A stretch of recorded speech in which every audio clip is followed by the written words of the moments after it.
हाय, मैं हूं Gauri and today we are diving into 3 fascinating updates.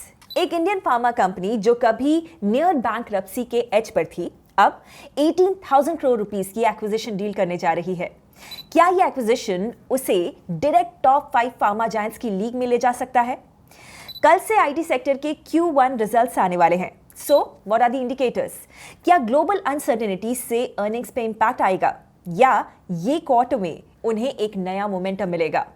और स्टार्टअप्स जिनके प्रोडक्ट्स और सर्विसेज आप रोज यूज करते हो, जैसे कि mattress company, at home service app, shipping tech company, अब ये सब स्टॉक मार्केट में एंट्री करने वाले हैं। ये कौन सी कंपनीज हैं? In this video we are going to see all that and it is going to be worth it. India की फार्मा रेस में एक नया ट्विस्ट आ गया है।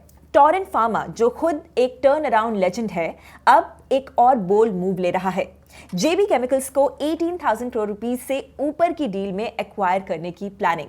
और ये सिर्फ कोई ऑर्डिनरी एक्विजिशन नहीं है, ये टोरेंट का नेक्स्ट बिग लीप हो सकता है towards its dream to become India's 3rd largest pharma giant. Torrent pharma जिस जेबी केमिकल्स को एक्वायर कर रही है वो एक फार्मास्यूटिकल मैन्युफैक्चरिंग कंपनी है। स्ट्रेटेजिकली इस एक्विजिशन से टोरेंट को जेबी के क्रॉनिक थेरेपीज का स्ट्रॉन्ग ब्रांड्स जो हैं उनका एक्सेस मिलेगा, प्लस ऑप्थेमोलॉजी जैसे नए सेगमेंट्स में भी एंट्री करने का मौका मिलेगा। At the same time Torrent contract development and manufacturing में भी अपने फुटप्रिंट को एक्सपैंड कर सकता है। अगर हम फाइनेंशियल्स की बात करें तो जेबी केमिकल्स का FY25 revenue around 3,750 crore rupees था और FY25 में टोरेंट ऑलरेडी 11,500 करोड़ रुपीस से ज्यादा रेवेन्यू क्लॉक कर चुका है। So you can imagine the size difference. देखा जाए तो टोरेंट की ग्रोथ स्ट्रैटेजी में एक्विजिशंस कोई नई बात नहीं है। टोरेंट ने पिछले डेकेड में कंपनीज एंड ब्रांड्स एक्वायर करने के लिए $1 बिलियन से ज्यादा खर्च किया है। Elder Pharma, Unichem, Curatio health care, हर एक एक्विजिशन ने टोरेंट को एक नया स्केल दिया है। इनफैक्ट क्यूरेटियो के कॉस्मेटिक डर्मेटोलॉजी बिजनेस से ही टोरेंट डोमेस्टिक डर्मेटोलॉजी रैंकिंग्स में 21st से 10th रैंक तक आ गया। और अब जेबी केमिकल्स एक्विजिशन के बाद ये कंपनी इंडियन फार्मा कंपनीज के टॉप 5 में आ सकती है, alongside giants like Sun pharma and Cipla. But this has not been an easy path. एक टाइम था जब टोरेंट बैंकरप्सी के एज पर था। यस, फ्लैशबैक टू 1969 जब कंपनी शुरू हुई थी। टोरेंट का नाम ट्रिनिटी लैब्स था और ट्रिनिटी एक ट्रेडमार्क के केस की वजह से ऑलमोस्ट शट डाउन हो गई थी। But instead of giving up, founder UN Mehta ने एक नया प्रोडक्ट लॉन्च किया, ट्रिनिकैम प्लस, जो मेंटल डिसऑर्डर के लिए एक ड्रग था।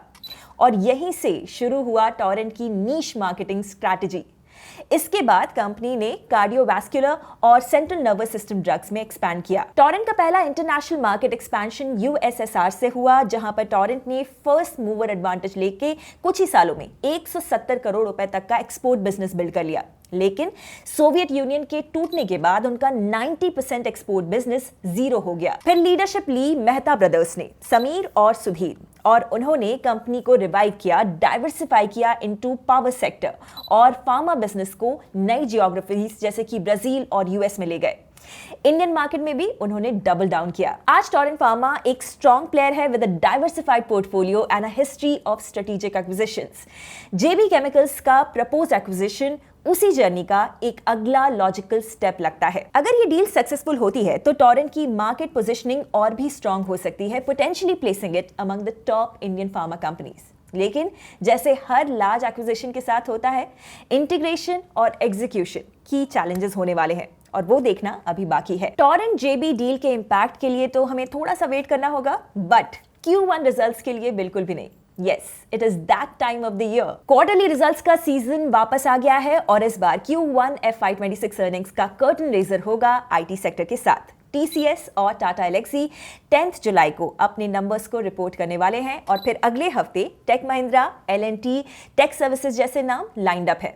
बट इस बार क्या लार्ज कैप्स फ्रंट फुट पे खेलेंगे या मिड कैप आईटी फर्म्स फिर से सरप्राइज करेंगे? चलिए देखते हैं एक क्विक रिमाइंड ऑफ Q4 और एक प्रीव्यू ऑफ क्या एक्सपेक्ट करना चाहिए Q1 FY26 में। लास्ट क्वार्टर में आईटी सेक्टर का परफॉर्मेंस थोड़ा सा मिक्स्ड रहा था। लार्ज कैप कंपनीज जैसे कि TCS, इन्फोसिस, विप्रो ने modest single digit revenue growth दिखाई थी। रीजन, यूएस और यूरोप जैसे की मार्केट्स में स्लो डाउन। लेकिन वहीं टियर 2 या मिड कैप आईटी फर्म्स ने थोड़ा आउट परफॉर्म किया, स्पेशली ऑपरेटिंग मार्जिन्स के मामले में। कुछ कंपनीज ने कॉस्ट ऑप्टिमाइजेशन और स्ट्रॉन्ग डिलीवरी की वजह से better bottom line numbers post किए। तो अब क्या Q1 के लिए पिक्चर क्लियर है? To be honest, top line growth muted रहने की उम्मीद है। किसी भी लार्ज डील विन की न्यूज नहीं आई है इस क्वार्टर में। ग्लोबल ट्रेड और टैरिफ्स को लेकर भी अनसर्टेनिटी है, डील क्लोजर्स पे इंपैक्ट भी पड़ा इसकी वजह से।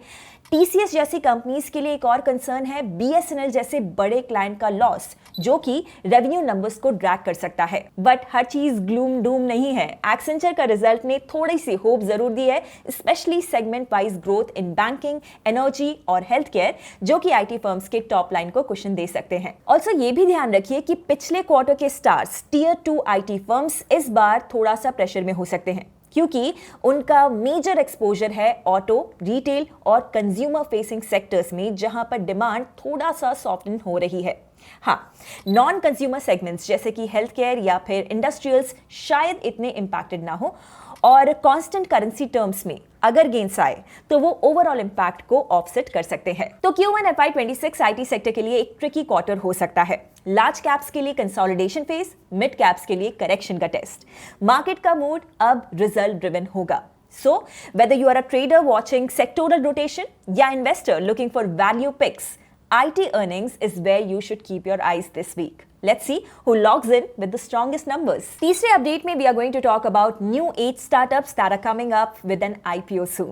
Startup IPO wave 2021 के बाद शायद थोड़ी ठंडी सी पड़ गई थी, लेकिन लास्ट फ्यू मंथ्स में काफी सारे स्टार्टअप कंपनीज ने IPO पेपर्स फाइल किए हैं या फिर नियर फ्यूचर में करने वाले हैं। और आज हम बात करेंगे उन 5 इंटरेस्टिंग स्टार्टअप्स की जो कि पब्लिक होने की रेस में सबसे आगे हैं। पहला नाम है वेकफिट। आपने इनके मैट्रेसेस या फिर चेयर्स तो देखे ही होंगे। अब वेकफिट ने 468 करोड़ रुपीस फ्रेश इशू से रेस करने के लिए सेबी के पास DRHP फाइल किया है। इनका प्लान 180 नए रिटेल स्टोर्स खोलना है और एग्जिस्टिंग वंस को अपग्रेड करना है। फर्नीचर स्पेस में ऑफलाइन पुश काफी लॉजिकल लगता है, specially after their D2C success. Second is Shiprocket. ये जोमेटो और टेमासेक बैक्ड लॉजिस्टिक्स इनेबलर है। शिपरॉकेट का IPO साइज 2000 से 2500 करोड़ रुपीस का हो सकता है, जिसमें 1000 करोड़ रुपीस फ्रेश इशू होगा।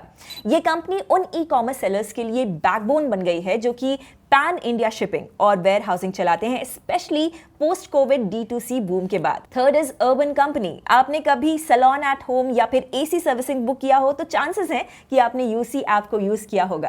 कंपनी ने 1900 करोड़ रुपीस का IPO फाइल किया है, जिसमें से 429 करोड़ रुपीस फ्रेश इशू है। बाकी के ऑफर फॉर सेल में असेल और टाइगर ग्लोबल जैसे बड़े नाम अपना स्टेक बेच रहे हैं। Fourth is boat. Imagine marketing, जो बोट ब्रांड चलाता है, उन्होंने कॉन्फिडेंशियल फाइलिंग की है, लेकिन कंपनी का अभी फिलहाल कहना है कि उनका IPO लॉन्च करना सर्टेन नहीं है। कंपनी अराउंड $1.5 बिलियन का वैल्यूएशन टारगेट कर रही है। बोट एक हार्डवेयर फर्स्ट इंडियन ब्रांड है जो कि फैशन और टेक दोनों स्पेसेस को टारगेट करता है। Fifth is capillary technologies. ये एक SaaS कंपनी है जो कस्टमर लॉयल्टी और एंगेजमेंट सॉल्यूशंस बनाती है। बेसिकली वो एप्स जिससे आपको रिवॉर्ड्स, कैशबैक और पर्सनलाइज ऑफर्स मिलते हैं। उन्होंने 430 करोड़ रुपीस का फ्रेश इशू फाइल किया है। ये इनका सेकंड अटेम्प्ट है IPO लाने का after they shelved it in 2021। तो ये थे 5 स्टार्टअप्स जो कि IPO की लाइन में खड़े हैं। अगर आप ऐसे ही और IPO बाउंड स्टार्टअप्स की एक और लिस्ट चाहते हैं, then comment part 2। That's a wrap. ये थी 3 हाई वैल्यू अपडेट्स जो कि मार्केट की पल्स सेट करने वाले हैं। Torrent Pharma की aggressive acquisition strategy is making it a pharma heavyweight. IT sector के earnings एक barometer हैं for India's tech mood and it will be interesting to see how they pan out. और नए 8 startups जिनके products और services आप रोज use करते हैं, अब शायद आप उनमें शेयर होल्डर भी बन सकते हैं। अगर आपको ऐसे और भी अपडेट्स चाहिए, न्यूज चाहिए, वो भी डेली, तो make sure to subscribe to our channel. See you in our next video. Investment in securities market are subject to market risks. Read all the related documents carefully before investing.